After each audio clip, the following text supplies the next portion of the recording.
Bergrand, soos geskryf deur Deurlag. Waar ek aan jou voete rus, jou blou skynsel in my oë, is jy van kleins af heel getoe, toegevou in skadu's, so knus. Stap ek oor jou hemelboog, op voetpaadjies van weleer. Al word my hart nog so seer, kan ek jou prentjie nie afsoog.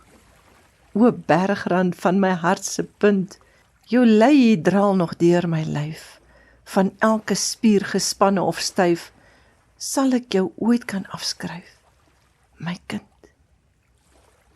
Sing ek my liedjie dralend aan, my bergrand wat nooit vergaan, kan iemand dit ooit verstaan? Geskryf deur Deurlag, gelees deur Margaret.